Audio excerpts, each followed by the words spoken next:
Olá, boa noite. Domingo 3 de julho de 2022 começa agora mais uma edição do programa 62 Minutos, uma produção independente que analisa os principais acontecimentos da semana. Um espaço para entrevistas, debate e opinião e, como eu tenho dito, com liberdade. Seja muito bem-vindo você que nos acompanha pelo nosso canal no YouTube, programa 62 Minutos e também pela TV Jovem Pan. Quero cumprimentar aqui os meus convidados de hoje. Fabiana Barroso, tudo bem?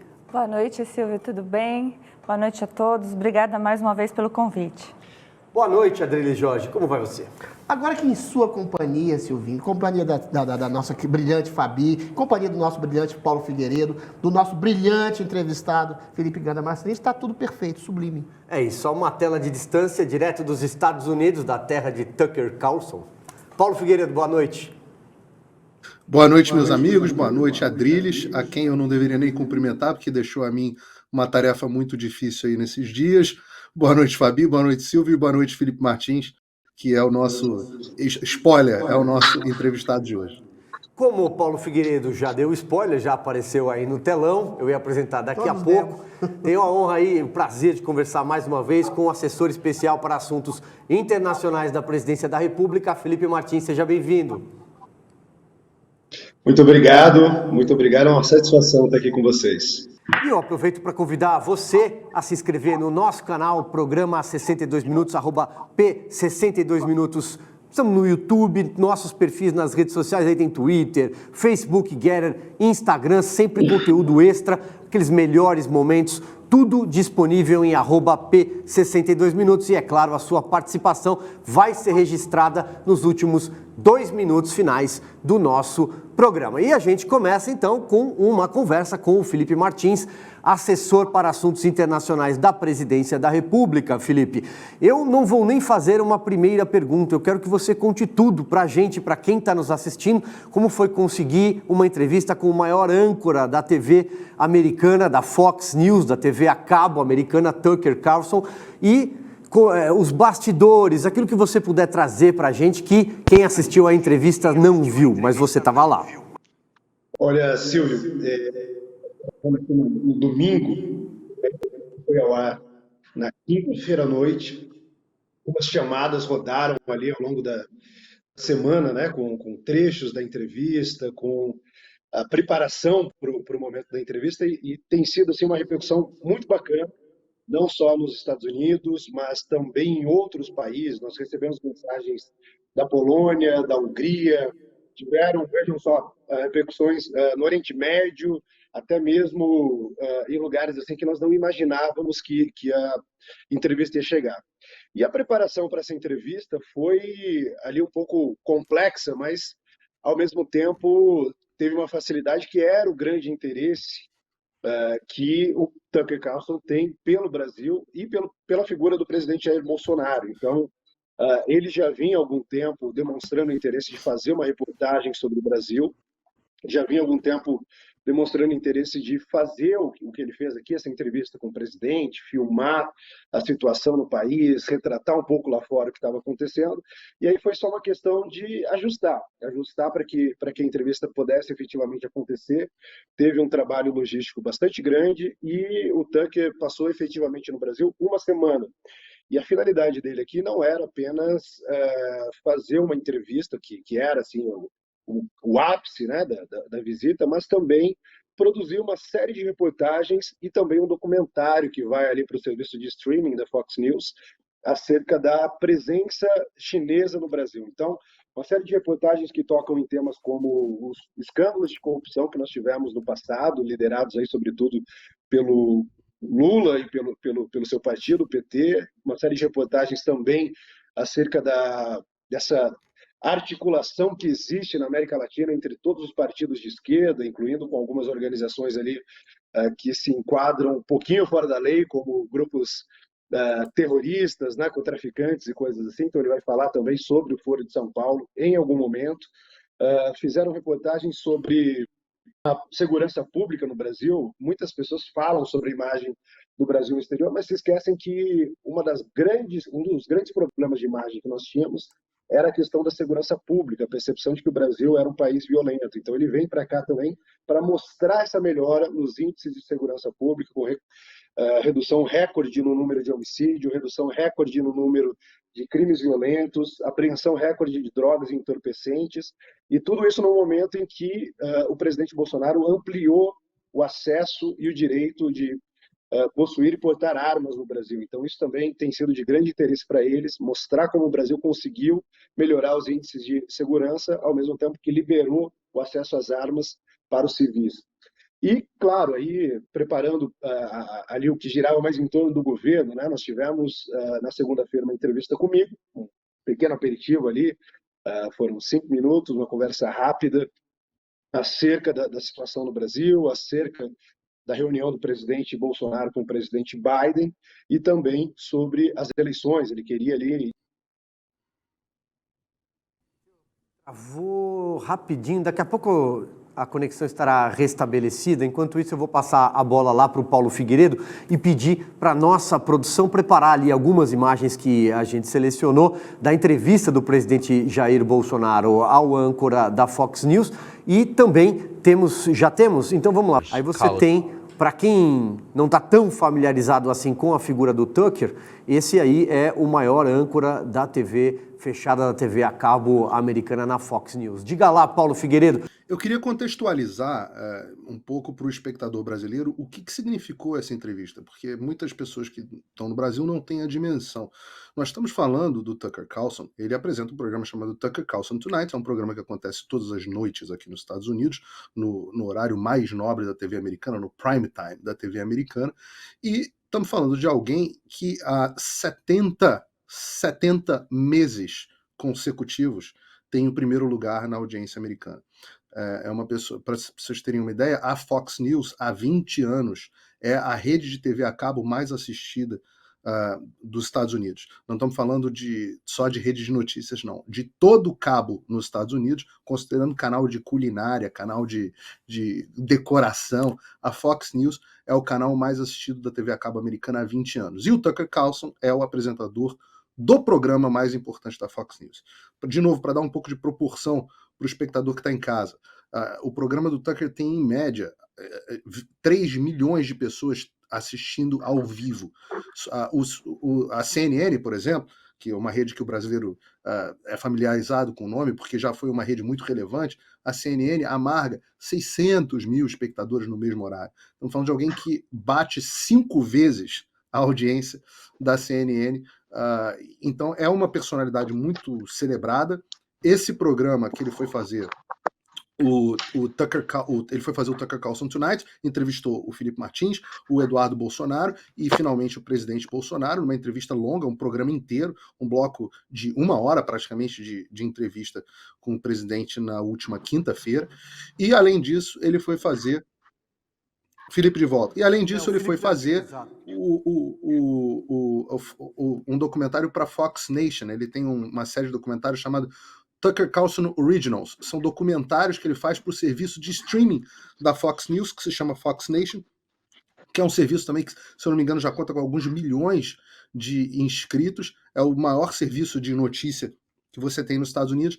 E ele veio fazer uma série de documentários, e o Felipe pode me corrigir se eu estiver equivocado, uma série de um documentário falando da influência da China no Brasil nesse momento. Eu queria pedir, o Felipe, porque a imprensa tenta retratar o Bolsonaro como uma pessoa que não lida bem com autoridades internacionais, uma pessoa que faz trapalhadas, etc., gera mal-estar e má impressão, mas eu vi por algumas imagens que o Tucker Carlson estava se divertindo bastante. Eu retuitei uma imagem que foi postada do Tucker Carlson vestido um cocá, e eu queria pedir à produção que colocasse uma imagem que parece que o Tucker Carlson estava me assistindo no gabinete do presidente. Vocês têm como colocar a foto aqui? E foi você que tirou essa foto, não é isso, Felipe? Agora sim, o Felipe está de volta. Paulo falava do Tucker, né? Imagina eu, Felipe, que apresento o programa há alguns anos, estivesse diante do Tucker Carlson. Mas vamos lá, passo aí a palavra para você. Perfeito. Então, enfim, o Paulo já explicou um pouco da importância que o Tucker tem, mas eu explicava a visita dele ao Brasil, né? Então foi uma visita de uma semana e efetivamente sobre as entrevistas a gente fez ali uma série de preparativos. Então teve primeiro uma entrevista comigo, depois uma entrevista com o deputado Eduardo Bolsonaro e por fim a grande entrevista que era a conversa com o presidente Jair Bolsonaro, que ocupou ali cerca de uma hora mais ou menos do que é o horário nobre da TV a cabo americana, no principal programa com a maior audiência nos Estados Unidos. E, como eu disse, a repercussão desde então tem sido fantástica, com muito interesse, uma repercussão na mídia mainstream, na mídia alternativa, pessoas tentando entender melhor o que está se passando aqui no Brasil. E também a gente tem visto isso já em números nas redes sociais do presidente Jair Bolsonaro, com um aumento significativo no número de seguidores estrangeiros, sobretudo americanos, que ele tem no Twitter, no Instagram, principalmente nessas duas redes, mas também nas demais, que já são redes muito populares, com bastante engajamento, e agora encontram um alcance maior lá fora também. Muito bom. Então vamos girar aqui a nossa mesa de convidados. Eu vou começar com a Fabi e depois o Adriles. Felipe, eu queria aproveitar a sua participação. Eu estou comentando guerra da Ucrânia diariamente. Então eu queria saber, em relação à visita do presidente Bolsonaro ao Putin, que agora a gente já está vendo os resultados reais, foi muito deturpado pela mídia. Então, você podia falar um pouco mais a respeito desse relacionamento do Brasil com a Rússia e o BRICS? Claro, perfeitamente. Olha, em relação à Rússia, houve ali, num primeiro momento, um certo ruído sobre qual era a posição brasileira, qual era efetivamente a posição que nós tínhamos adotado. Isso, claro, devido à visita que o presidente fez pouco antes do início do conflito, isso foi utilizado por muita gente para atribuir aquilo um significado que não tinha, sendo que o presidente, ao lado do Putin, numa mensagem pública, fez um apelo pela paz, mas as pessoas tentavam dar aquilo ali um significado que de fato não tinha, que era de apoio do Brasil às ações russas, e o fato não era esse. A viagem foi puramente motivada por interesses nacionais brasileiros. Veja que o Brasil é um país que tem uma grande importância e um grande instrumento, uma grande ferramenta que nós temos é a segurança alimentar que nós garantimos ao mundo. Nós não apenas garantimos a nossa própria segurança alimentar, como alimentamos também 1 bilhão e 100 milhões de pessoas ao redor do mundo. Ou seja, nós temos uma grande responsabilidade e com essa responsabilidade vem também, digamos, um peso geopolítico maior. Só que isso estava em risco, e estava em risco justamente devido à instabilidade geopolítica. Primeiro, a China havia fechado, interrompido temporariamente a exportação de fertilizantes, de insumos para fertilizantes para o exterior, afetando significativamente, então, a demanda que nós tínhamos, né, por fertilizantes, porque a nossa agricultura tem uma característica, por ser uma agricultura de alta tecnologia, que faz pouco uso da terra, do território brasileiro, nós demandamos e consumimos mais fertilizantes do que países como os Estados Unidos, Austrália, Argentina, outros grandes produtores agrícolas. Então, o presidente Bolsonaro colocou isso no seu topo de prioridades. Olha, eu sei que nós temos uma situação delicada, eu sei que há um problema ali, mas nós precisamos, acima de tudo, atender o interesse nacional brasileiro, o interesse do povo brasileiro. E foi isso que ele fez, efetivamente, durante todo esse caso.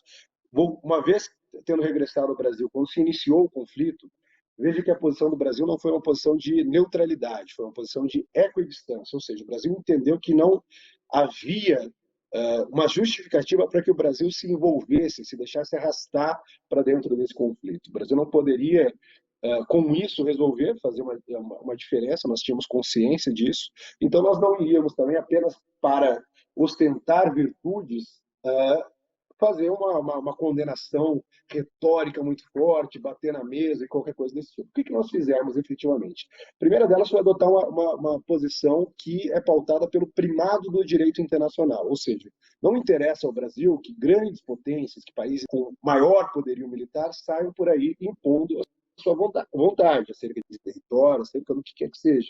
Então, essa é a primeira posição. O Brasil manifestou isso muito claramente no Conselho de Segurança da ONU. Olha, nós não concordamos com qualquer violação da soberania, da integridade territorial, da autodeterminação dos povos. Isso ficou muito claro e foi, inclusive, um avanço em relação à tradição diplomática brasileira, pelo menos a tradição diplomática recente, porque se nós pegarmos os votos que ocorreram no governo Dilma, mesmo no governo Lula lá atrás, o Brasil tinha uma tendência de se abster por completo dessas questões. Foi o que aconteceu, por exemplo, no caso da Crimeia, quando o governo Temer e o governo Dilma tiveram que se posicionar. No nosso caso, não. Nós nos posicionamos de forma clara, com uma condenação à violação, mas não entramos nessa guerra retórica e nem nessa tentativa que houve muito no Ocidente de ostentar virtudes em cima de um conflito que nós não poderíamos alterar, que nós não poderíamos resolver. E com essa posição, o presidente conseguiu efetivamente garantir a permanência da vinda de fertilizantes para cá, garantindo, portanto, a segurança alimentar do nosso povo e também a segurança alimentar de 1 bilhão e 100 milhões de pessoas. Ou seja, nós temos aqui uma questão de responsabilidade de um lado, que é de manter a nossa economia funcionando, manter a comida chegando na mesa de milhões e milhões de famílias ao redor do mundo, e, ao mesmo tempo, demonstramos claramente contrários a um sistema internacional no qual grandes potências impõem a sua vontade. Isso, evidentemente, não é do nosso interesse. Boa noite, Adriles aqui falando contigo.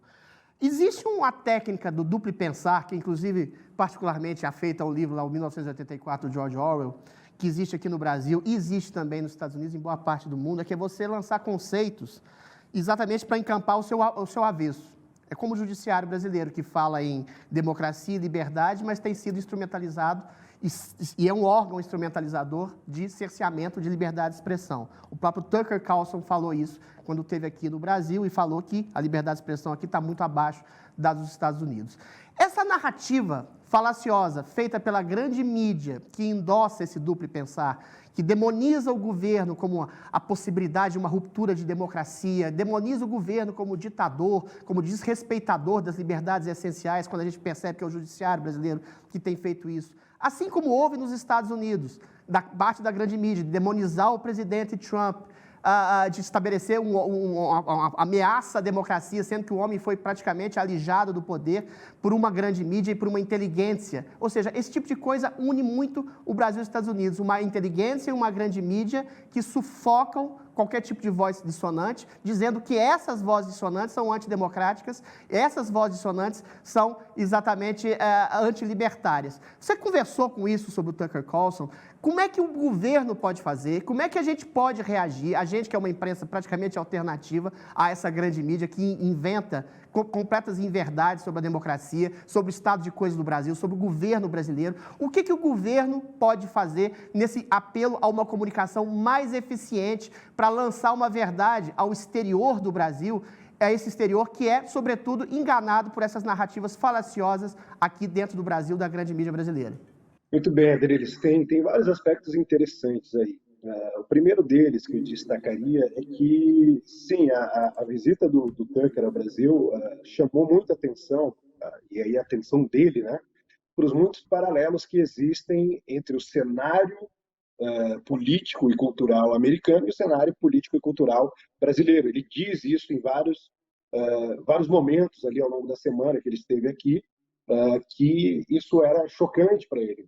Perceber o quanto aquilo que ocorria nos Estados Unidos ocorria de forma muito similar aqui no Brasil, muitas vezes transportando de lá para cá coisas que foram utilizadas contra conservadores, contra a mídia alternativa e tentando utilizar exatamente a mesma coisa aqui. E uma das muitas vantagens da visita do Tucker é que nós tivemos a oportunidade de conversar longamente, expor longamente tudo que está ocorrendo aqui no Brasil, ou seja, toda essa perseguição que existe nos conservadores, toda essa perseguição que existe também contra aquelas pessoas que defendem a liberdade de expressão, ainda que não sejam necessariamente apoiadoras do presidente, ou sequer se considerem conservadoras. E em tudo, assim, para ele ficou muito claro que havia semelhanças muito claras. É importante lembrar que nos Estados Unidos agora ocorre aquela comissão, né, no Congresso americano, em que eles estão investigando o episódio do Capitólio, 6 de janeiro. E muitas das coisas que ocorrem ali em torno daquilo ali, com alguns depoimentos, com alguma algumas ações tomadas a partir daquilo ali chamam atenção para quem vem acompanhando a política brasileira nos últimos anos. E aqui eu chamaria atenção para o seguinte fato, Adriles. Primeiro, você sabe muito bem, nós todos fomos alvo, de alguma forma, de campanhas de cancelamento, de uma tentativa de nos calar de alguma forma, de nos tirar do debate público. Mas, acima de tudo, o que houve contra o governo sempre me chamou a atenção porque começou ainda em 2018. E aí, claro, tem uma ruptura clara com o poder estabelecido. O presidente Bolsonaro não estava na equação, não era algo precificado. A maioria dos analistas políticos não acreditavam que ele chegaria ao poder. E não só que ele não chegaria ao poder, mas que ele chegaria ao poder da forma como ele chegou.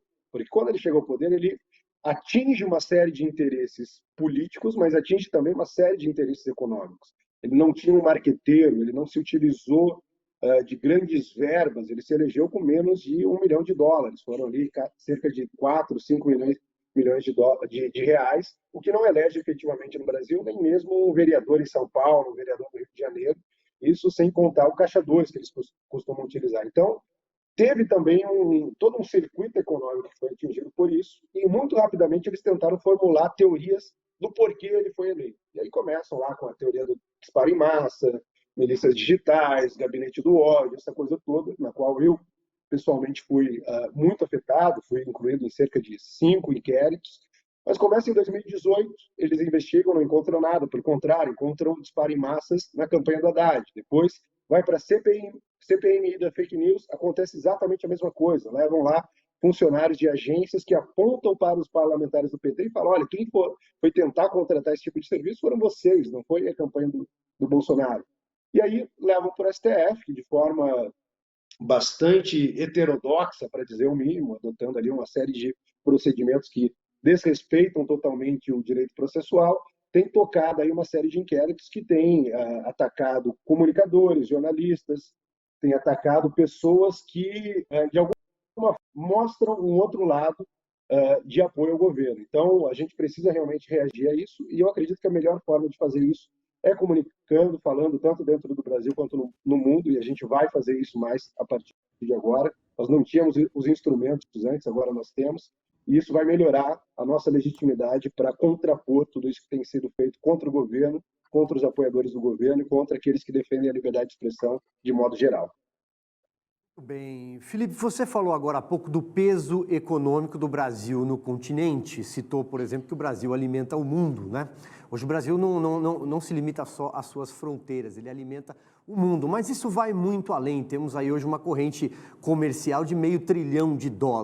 Queria falar especificamente sobre a questão geopolítica que você também tocou em uma das suas respostas. A América, ela foi tomada, ela foi tingida de vermelho, especialmente a América Latina ali, com mais força. Recentemente, essa eleição na Colômbia de um ex-terrorista do M19. Para quem não conhece o M19, eu citei no programa passado, você pode ir à Netflix e assistir Narcos, logo no segundo episódio, que se chama A Espada de Simão Bolívar, porque o movimento terrorista começou assim, com o roubo da espada de Simão Bolívar no Museu de Bogotá, e depois essa espada foi parar nas mãos de Pablo Escobar. Então você pode também imaginar a capilaridade desse movimento com o narcotráfico. A Colômbia é o país das Farc.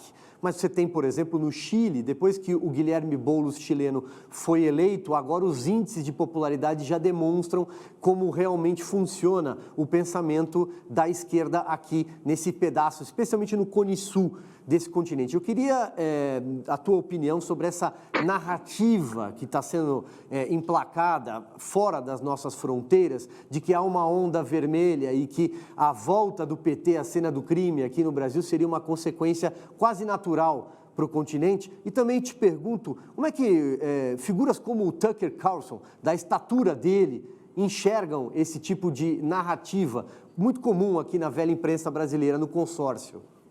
Perfeito. Começando então pelo final, uma das razões pelas quais o Tucker veio ao Brasil foi porque ele enxerga que o Brasil é efetivamente uma das últimas barreiras para esse domínio de partidos de extrema esquerda na América Latina, e também uma espécie de última barreira no Ocidente de modo geral. Mesmo países que hoje não são governados pela extrema esquerda, são muito dados, seja no âmbito cultural, de imprensa, academia, por ideias que são, ou que seriam consideradas na década de 80, nos anos 70, são ideias de extrema esquerda. Talvez, em muitos casos, não levem esse nome, mas são claramente reconhecidas assim. Então, o Tucker teve essa percepção de que, olha, tem algo importante acontecendo no Brasil. Ele disse isso tanto publicamente quanto em privado, que ele acredita que a eleição brasileira deste ano é ainda mais importante do que a midterm elections nos Estados Unidos, porque ele acredita que isso vai ter um impacto para o futuro das próximas eleições nos Estados Unidos, fora da América Latina, na Europa, e que o mundo todo vai estar olhando para cá. E aí, quando você pergunta sobre esse aspecto geopolítico, sobre nós estarmos pouco a pouco sendo cercados por esses partidos de esquerda, por esses governos de esquerda, isso tem um aspecto que chama muito a atenção, que é efetivamente a coordenação para que isso ocorresse, via Foro de São Paulo, via o Grupo de Puebla e outros grupos que têm servido também como proxy para superpotências externas. De um lado, você tem aquela articulação que sempre existiu aqui na década de 90, começou lá atrás com Fidel, com Lula, mas mais recentemente houve uma tentativa de utilizar essa articulação que já estava muito bem azeitada, funcionando, por parte de algumas superpotências. Então, partidos de esquerda da Ásia, partidos de esquerda de outros países começaram a participar das reuniões do Foro de São Paulo e também abastecer as organizações do Foro de São Paulo com recursos que são utilizados muitas vezes de forma ilegal em eleições aqui na região, permitindo, então, essa ascensão dos partidos de esquerda aqui na América do Sul, na América Latina de modo geral, e hoje nós não temos nenhuma grande nação governada por um partido conservador. A última é justamente o Brasil. As outras exceções são Paraguai, Uruguai e Equador, no caso da América do Sul. Nós temos alguns outros exemplos na América Central, mas, de fato, tentam emplacar uma narrativa de que seria muito natural, mas a gente vê que, sem a pandemia, sem uma série de elementos que são extremamente artificiais, isso não teria ocorrido, não teria sido possível, e nós acreditamos, nós do governo, nós que estamos junto com o presidente Bolsonaro, acreditamos que vai ser possível conter essa suposta onda vermelha, né, no nosso continente, e a partir daqui estruturar melhor para que as pessoas tenham um bom exemplo a ser seguido na América do Sul, na América Latina e no mundo todo. Felipe, deixa eu te fazer uma questão aqui. Você falou, e a gente concorda com a ameaça dessa onda vermelha. Ameaça não, que já se transformou em realidade, que piora a vida das pessoas, é o Estado agigantado. A gente vê na Argentina a situação de miserabilidade, a inflação em alta, a ceifação do micro, médio e grande empreendedorismo. Agora, te fazer uma pergunta. Você, no encontro com o Bolsonaro, você percebeu uma preocupação também do presidente Joe Biden em relação a essa ascensão da esquerda na América Latina? Porque os democratas são, entre aspas, a esquerda americana, mas eles percebem que os Estados Unidos é praticamente um inimigo dessa esquerda latino-americana. Eu acho que eu fiz o mesmo comentário simultaneamente ao Paulo Figueiredo. Pode tirar as aspas. Tirando as aspas. Isso que eu queria te falar. O Biden se preocupa com essa ascensão vertiginosa da esquerda na América Latina? Ele não percebe que isso também é uma ameaça ao poderio e à influência americana no mundo? Excelente pergunta, Adriles. Olha, tem um aspecto que por muito tempo ficou um pouco nublado na relação com os Estados Unidos, porque não havia um contato direto entre os presidentes, ou seja, não havia um contato político, mas seguiu um contato entre os governos, efetivamente, muita coisa ocorreu. Por exemplo, nós avançamos no nosso processo de acessão ao CDE, etc., e tudo isso foi possível pelo apoio dos Estados Unidos, que vinha ocorrendo mesmo antes desse encontro entre os presidentes. E o principal grupo no governo americano que demonstrava interesse pelo Brasil, por exemplo, a visita do Jake Sullivan, que é o conselheiro de Segurança Nacional da Casa Branca. Nós tivemos a visita do diretor da CIA, nós tivemos a visita também de pessoas ligadas ao comando das Forças Armadas nos Estados Unidos. Ou seja, o pessoal todo que lida com segurança nacional nos Estados Unidos, desde sempre demonstraram interesse no Brasil por uma série de questões. Primeiro, a nossa posição estratégica, o papel que nós desempenhamos no mundo como, primeiro, uma fonte de estabilidade para o continente americano, para a região da América do Sul, mais especificamente. Segundo, como alguém que fornece alimentos para o mundo todo. E terceiro, como alguém que pode fazer com que o jogo vire para uma série de organizações que trariam ameaças para os Estados Unidos. Nós temos um nível de cooperação em inteligência, em segurança nacional, na própria política externa, que é muito maduro e muito eficiente e que não havia no passado. Mesmo agora, com o governo Biden, que a imprensa dizia que havia tanta dificuldade, isso continuou e foi sendo bastante aprofundado. Por quê? Justamente porque eles enxergam que essa relação promíscua que existe entre a esquerda latino-americana e o crime organizado, e o narcotráfico, e as guerrilhas do passado, representam, sim, uma ameaça para a segurança nacional americana, e essas informações têm sido levadas para o presidente Biden. Evidentemente que ele recebe também outros inputs que são de natureza mais ideológica, de natureza mais política. Ele precisa prestar contas para o eleitorado democrata, ele precisa prestar contas para aquela ala mais radical que existe dentro do Partido Democrata, mas o encontro do presidente Bolsonaro com o presidente Biden demonstrou que nós atingimos um patamar de maturidade muito grande e que o Biden tem, sim, uma compreensão muito clara de tudo que está em jogo hoje no Brasil, que é importante para ele estar trabalhando muito perto com o governo brasileiro, avançando os acordos, avançando as possibilidades de investimentos. Isso ficou muito claro, inclusive, na fala que ele teve publicamente, naquele encontro rápido, né, aberto para a imprensa, em que ele diz: olha, nós reconhecemos os sacrifícios que vocês têm realizado para proteger a Amazônia, nós acreditamos que vocês têm feito um grande trabalho nesse sentido e que vocês poderão fazer ainda mais caso os seus aliados, os seus parceiros, como os Estados Unidos, possam ajudar financeiramente para que, soberanamente, vocês administrem esses recursos e avancem na proteção da Amazônia e do meio ambiente brasileiro.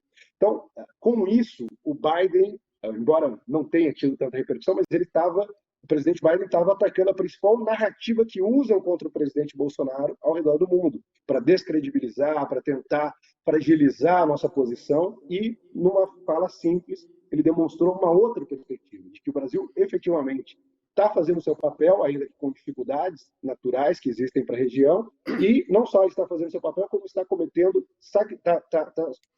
realizando sacrifícios que precisam ser compensados pelos parceiros que estão interessados na preservação da Amazônia e na preservação ambiental. Então, nós tivemos sim, um avanço que é bastante salutar, mostra a maturidade que existe na relação entre Estados Unidos e Brasil, e eu acredito que isso tem tudo para ser consolidado, mas o Tucker disse, aqui não sou eu falando, porque eu não posso falar na posição que eu estou, o Tucker disse muito claramente que a vitória do Lula colocaria tudo isso a perder, colocaria tudo isso em risco, trazendo claramente uma série de ameaças para a segurança nacional americana, seja pelo fortalecimento do narcotráfico, do crime organizado, seja pelo fortalecimento de superpotências estranhas, externas à região aqui no hemisfério ocidental. Então, eles têm isso em mente e eu acredito que isso vai ser, sim, levado em consideração conforme eles acompanham as eleições aqui no Brasil. O próprio programa de governo do PT, como a gente já falou aqui em programas anteriores, é uma ameaça, é um plano para acabar com o Brasil. Paulo Figueiredo, uma última questão aí para a gente liberar o Felipe, que tem compromissos com a presidência da República, inclusive. Felipe, você sabe que eu passei os últimos dias acompanhando aqui a repercussão da entrevista, né? Ver como se saiu a entrevista do presidente. Uma coisa que eu observei é que os conservadores americanos, com quem eu tenho bastante contato, seja na imprensa conservadora, seja pessoas comuns que assistem muito Tucker Carlson, saíram tão impressionados com o desempenho do presidente Bolsonaro que ele aqui dentro do Partido Republicano seria uma das grandes figuras do partido. Teve bastante gente que brincou comigo falando, olha, que ele venha para cá concorrer, porque a gente está precisando de líderes assim. Eu acho que um dos pontos que mais chamaram a atenção foram a postura do presidente Bolsonaro em relação à questão das liberdades individuais durante a pandemia, defendendo de forma bastante entusiasmada a abertura da economia, a liberdade individual para que as pessoas se vacinassem ou não, se posicionando contra passaportes sanitários e outras medidas autoritárias. Na verdade, ele foi talvez tenha sido o único líder do mundo que tenha se posicionado dessa forma, que tem se mostrado acertada. O outro, talvez que eu faça um paralelo, seja o governador aqui da Flórida, que não é um líder mundial, mas um líder local, a Ron DeSantis, que hoje é também um dos políticos mais populares do Partido Republicano. Essa posição é uma posição que o Tucker sempre defendeu nos seus programas. Como é que ele recebeu esse posicionamento do presidente? Eu fiquei com a impressão, na entrevista, de que ele saiu muito impressionado. De fato houve ali uma repercussão muito positiva. Eu vi muitos americanos brincando que iriam se mudar para o Brasil, ou que gostariam de levar o presidente Bolsonaro para que pudesse concorrer à presidência nos Estados Unidos.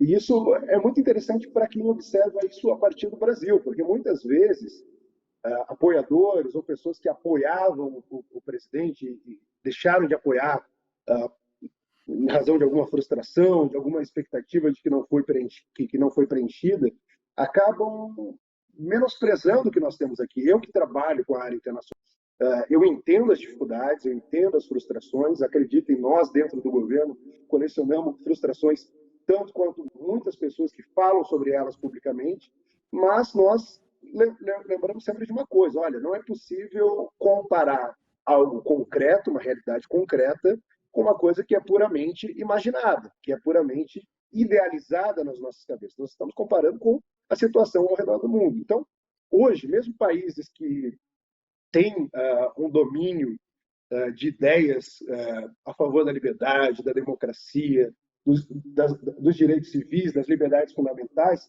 passaram por uma dificuldade muito grande. E, nesse contexto geral, com todas as dificuldades que nós tivemos aqui, a postura do presidente Bolsonaro claramente se destacou. Não houve nenhum presidente do mundo que se posicionou de forma tão clara em defesa das liberdades fundamentais, em defesa dos direitos humanos, né, que a esquerda sempre gostou de falar tanto, mas que durante a pandemia foram completamente esquecidos. Né? Mesmo os direitos mais básicos, como o direito de ir e vir, o direito de manifestar o nosso pensamento, a liberdade de consciência, a liberdade para o debate científico, tudo isso foi colocado em perigo quando os governos ocidentais acharam que era uma boa ideia adotar soluções que haviam sido pensadas para um outro regime, para um regime claramente autoritário, para um regime que não é o que nós temos aqui, que não é compatível com as nossas constituições. E o presidente, por mais que tenha tido dificuldade devido às interferências da Suprema Corte, do Judiciário de modo geral, do Legislativo em alguns casos, ele pelo menos fez questão de deixar tudo muito bem documentado, de se posicionar claramente. E quando ele falava sobre isso para o Tucker, era muito curioso como o Tucker reagia assim com grande espanto. Ele falou: olha, eu nunca vi nenhum líder em nenhum lugar do mundo falar de forma tão clara como você fala sobre os abusos que foram cometidos durante a pandemia. E aí tem um comentário que o Tucker faz, que eu acho também muito interessante, que ele diz o seguinte: a maior prova de que o que falam acerca do Brasil e acerca do presidente Bolsonaro no exterior é mentira, é que ele, em nenhum momento, quis se valer da pandemia para ampliar o seu poder, para adotar ali uma série de poderes que seriam poderes ditatoriais, autoritários, como ocorreu em vários lugares do mundo, com suspensões de uma série de direitos momentaneamente, com suspensão, em alguns casos, do poder do legislativo, etc., para que se concentrasse o poder no presidente, no executivo, e o presidente Bolsonaro em nenhum momento quis fazer isso, pelo contrário. Tendo um custo pessoal muito alto, tendo um custo político e eleitoral muito alto, ele encarou isso tudo para deixar claro que nós tínhamos que defender, sim, as liberdades fundamentais, que nós tínhamos que defender aqueles direitos que nós recebemos de Deus e que não podem ser atacados ou tirados pelo Estado. Evidentemente, isso tem acontecido e nós temos lutado contra isso, mas a reação do Tucker, eu acho que mostra muito claramente o que os americanos sentiram, que nós temos aqui um líder que é singular na constelação de líderes ao redor do mundo hoje e que, com todas as dificuldades que nós temos, numa luta heróica, sempre se posiciona de fora. Isso foi uma outra coisa que o Tucker falou. Ele falou o tamanho do heroísmo de todos os brasileiros que estão, de alguma forma, atuando nisso, das pessoas que estão na mídia, como vocês, das pessoas que estão na internet, das pessoas que estão dentro do governo, que estão tentando nadar contra a corrente, é ainda maior do que o heroísmo dos conservadores americanos ou daqueles que existem na Europa, porque a situação toda, a conjuntura interna do Brasil é muito menos favorável. Nós temos uma Suprema Corte, um Supremo Tribunal Federal, que atua contra o governo constantemente, de forma clara, declarada, muitas vezes desrespeitando princípios básicos do direito constitucional. Nós temos interferências do legislativo, nós temos uma grande operação de desinformação por parte significativa da imprensa, nós temos agentes internacionais, atores de Hollywood, Jorge Soros, grandes investidores atuando contra o Brasil, e mesmo assim nós temos resistido, e isso nós vencemos, isso será um grande feito, como disse o Tucker no programa dele. É isso. Felipe Martins, queria te agradecer, então, mais uma vez pela entrevista. Um ótimo trabalho. Silvio. Oi, Paulo. Eu queria dar um recado final para o Felipe aqui ao vivo no ar, dizendo o seguinte: Felipe, você tem que aparecer mais, diz o presidente que é para você aparecer mais, dar mais entrevista, que a gente está precisando da sua eloquência e do seu preparo, porque esse ano é um ano decisivo e o Brasil precisa ouvir pessoas como você. Não tem muita gente que consegue articular as ideias do governo de forma tão eloquente. Obrigado pela gentileza, obrigado pelo espaço no programa, boa sorte para vocês. Nós aqui sempre acompanhamos, somos fãs e aconselhamos a todo o público aí também que continue, intensifique e continue assistindo, porque vale muito a pena. São esses programas que trazem aí informações, debate, que fortalecem a liberdade de expressão e resolvem um pouco aquele problema que o Adrilho perguntou como nós resolvemos, que é fazendo a informação circular, trazendo diferentes perspectivas. Então, vocês estão de parabéns e eu quero agradecer mais uma vez o espaço que vocês estão me dando aqui e dar os parabéns pelo programa. É isso, muito obrigado, Felipe. Daí a importância de você que está nos acompanhando, que chegou a esse vídeo e ainda não se inscreveu no nosso canal no YouTube, é muito importante. Siga também os nossos perfis, @P62minutos e no YouTube, programa 62 Minutos. Vamos falar de economia, mas vamos mostrar os números e a realidade como eles são. O Brasil despiora mais rápido do que se imaginava. A semana foi marcada por mais notícias boas. Ao contrário do que previam os profetas do caos na velha imprensa, as pessoas estão encontrando emprego, a inflação dá sinais de que vai arrefecer no segundo semestre e, ao contrário do que acontece no mundo, no Brasil, as revisões são feitas para cima, para mais, como é o caso do PIB. Vou começar essa rodada com você, Fabi. O que eu achei interessante essa semana, a imprensa, a velha imprensa aí noticiando, ela chegava a dizer temas da economia e falou até sobre o desemprego. Realmente teve pessoas, a gente está com essa situação, pessoas que saíram de um emprego para ir para outro melhor. Olha só que novidade. Eles não souberam reportar isso com a veracidade que deveria, né? Então, não é que houve desemprego. Houve um crescimento do emprego formal e houve também as pessoas saindo de um emprego pior e indo para um emprego melhor. Então, é o despiora mesmo. É isso, Adriles, para você comentar, eu vou pedir para a nossa produção colocar na tela uma imagem que, aliás, passou a circular nas redes sociais. Vamos lá, produção, as manchetes adversativas, né? As conjunções adversativas. Você tem um compilado dos principais, os mais tradicionais veículos impressos, que agora, evidentemente, digitais, né, do Brasil. Então, você vê que, olha lá, o viés é de alta para PIB, mas, como diz o Adriles, confiança do comércio melhora, mas... Então, Adriles, esse daí é o jornalismo do mas, né? Não tem... Eu acho que nunca se torceu tanto para que o Brasil dê errado economicamente, como nas manchetes dos jornais, como agora, por pura política, neste momento do ano, por campanha eleitoral aberta a favor do adversário do presidente Jair Bolsonaro.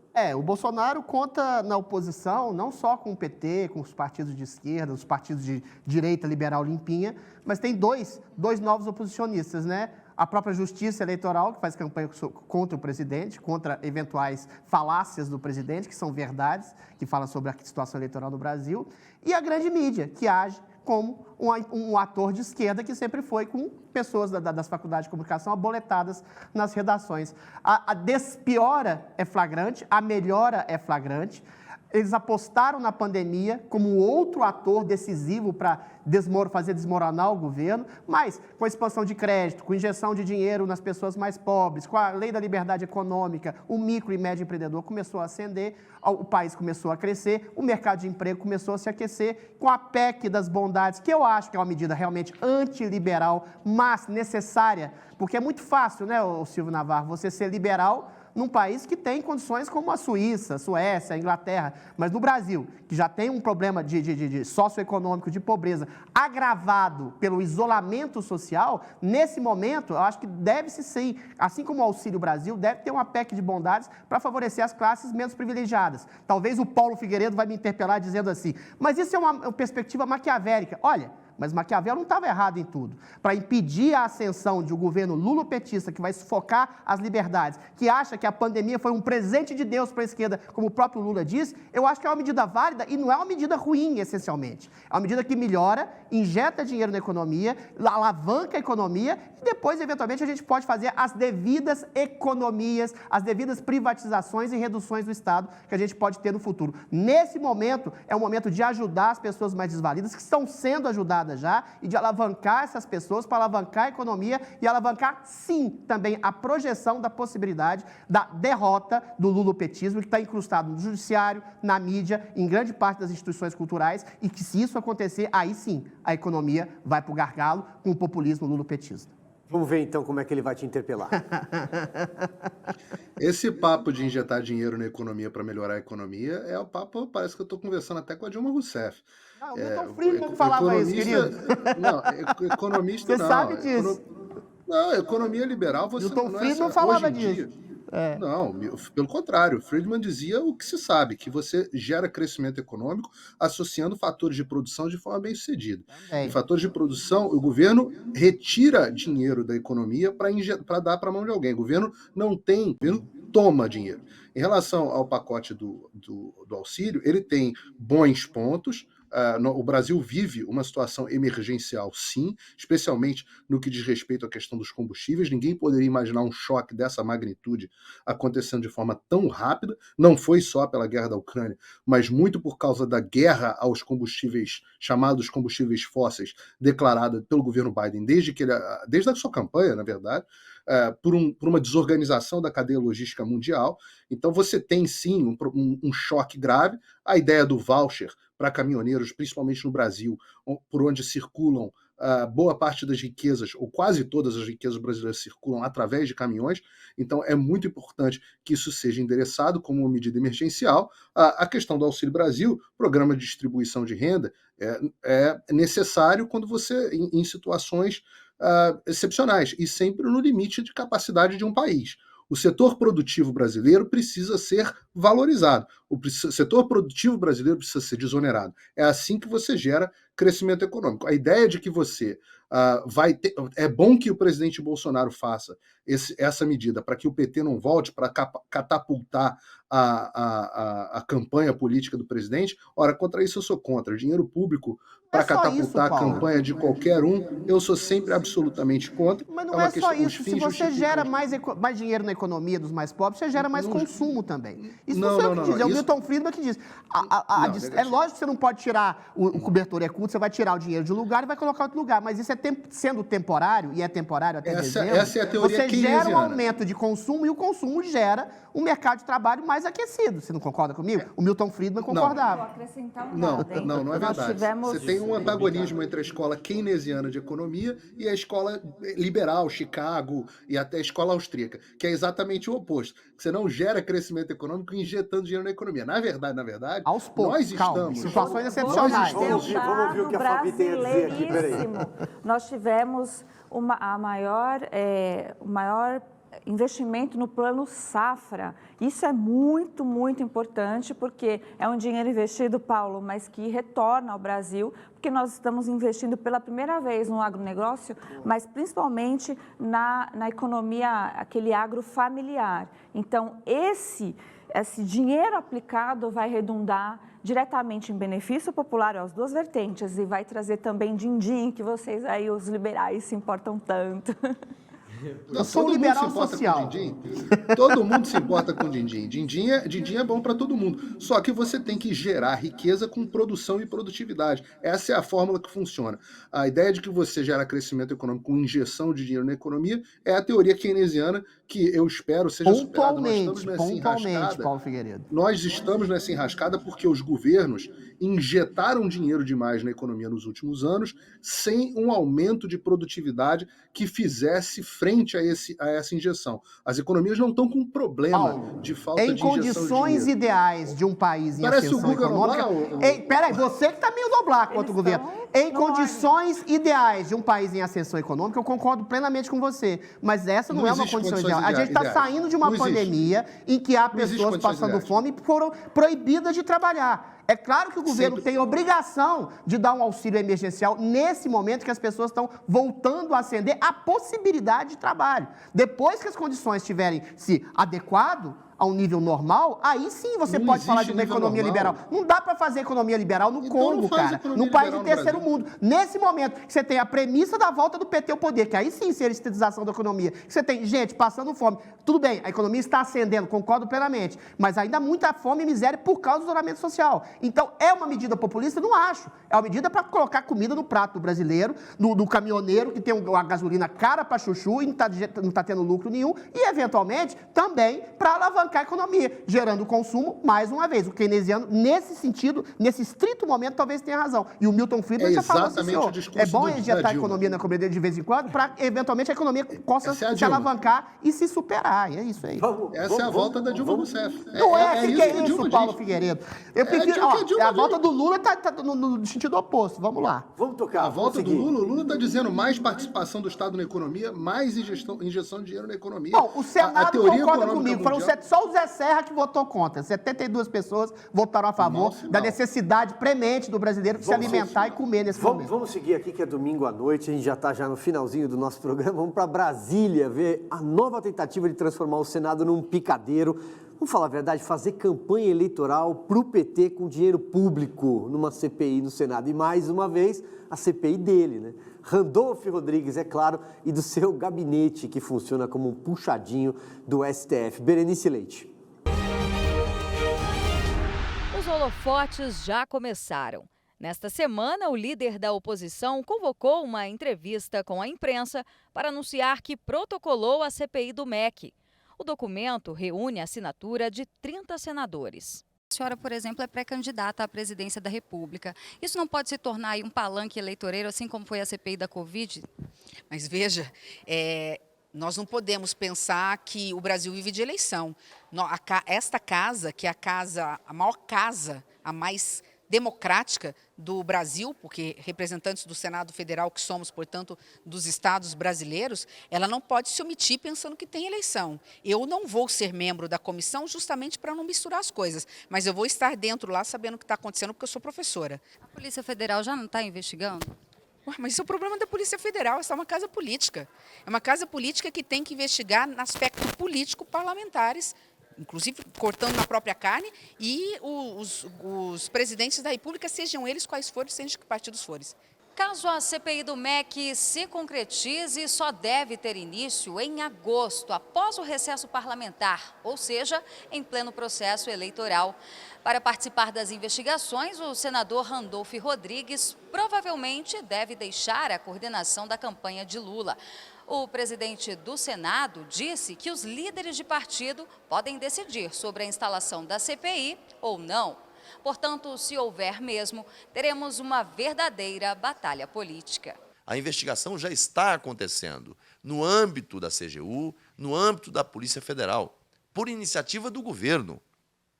A oposição está atrasada, né? Quem tomou a iniciativa de determinar a apuração foi o governo. O governo não teme qualquer tipo de investigação. Agora, essa investigação tem que ser feita, né, observando os critérios técnicos e não o jogo eleitoral. Não queremos aqui um palco de disputa eleitoral dentro do Senado. Isso não contribui com o Brasil e com os brasileiros. Observando as suas reações quando a senadora Simone Tebet falava.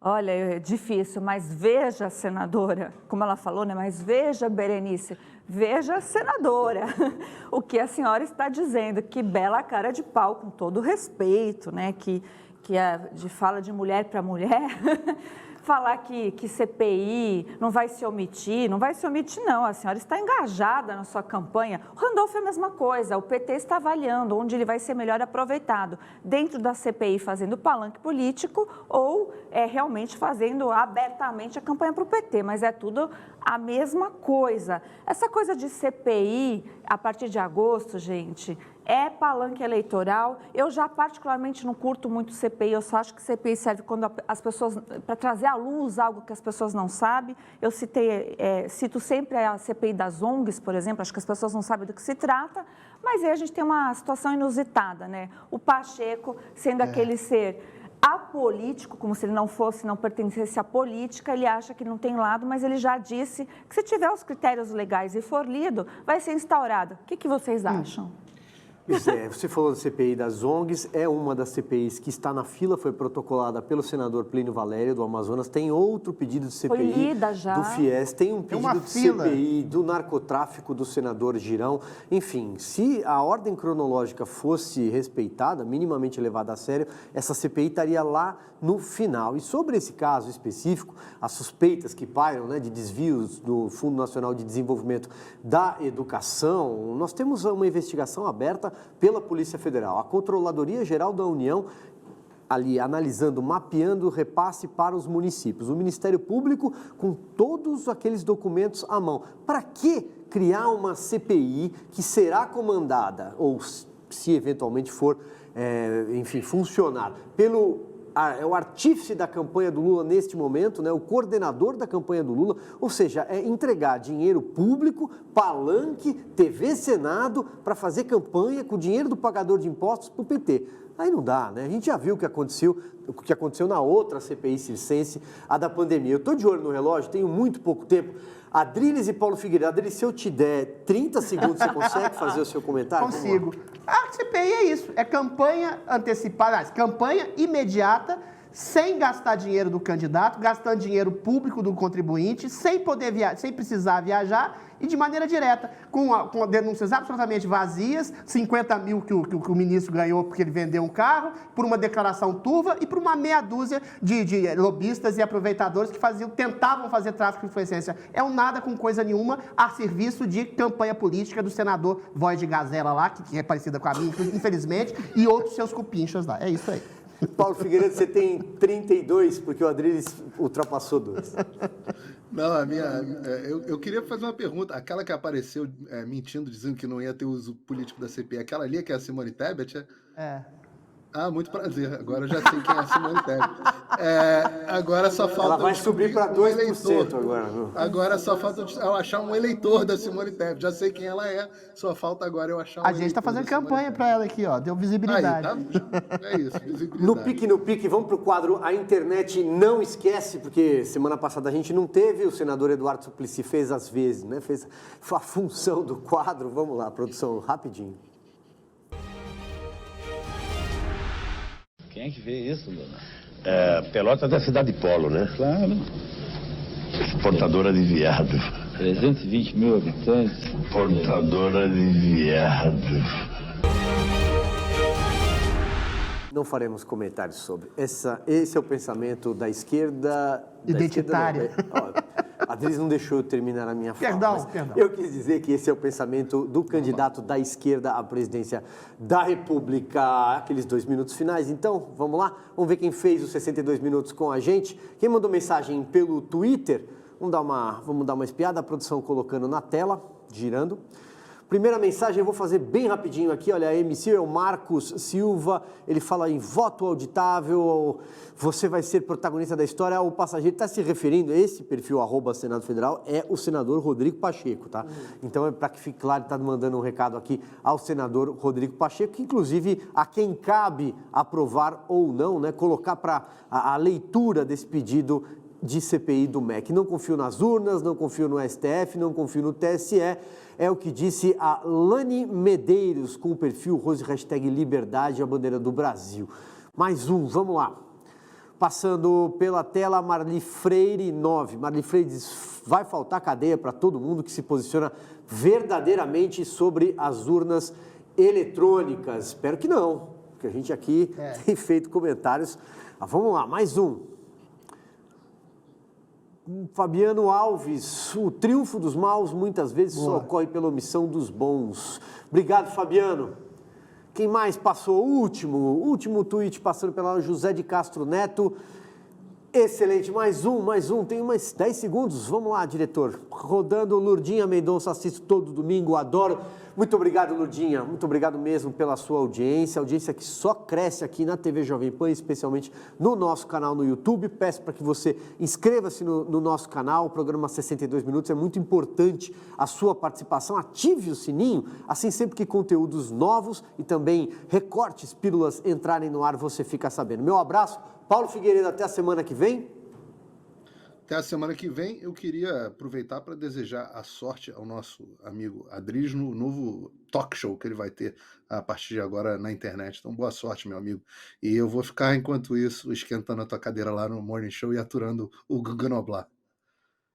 Fabi, muito obrigado mais uma vez. Venha sempre. Eu que agradeço mais uma vez. Boa sorte também, Adriles e Paulo Figueiredo. Mantenha aí o foco. Meu amigo Adriles, muito obrigado. Deixei você por último, porque assim sobe os créditos e a gente já vai se despedindo e você não vai extrapola. Silvinho Navarro, Fabi, Paulo Figueiredo, até sempre. E Paulo, você não vai esquentar minha cadeira, você vai ficar fincado lá com essa maldição de aguentar a esquerda festiva de Guga Noblar para todo sempre. Você está saindo muito bem. Até sempre e você vai ficar sempre lá. Beijo, querido. Ótimo fizinho de noite para você. Até domingo que vem. Tchau, tchau.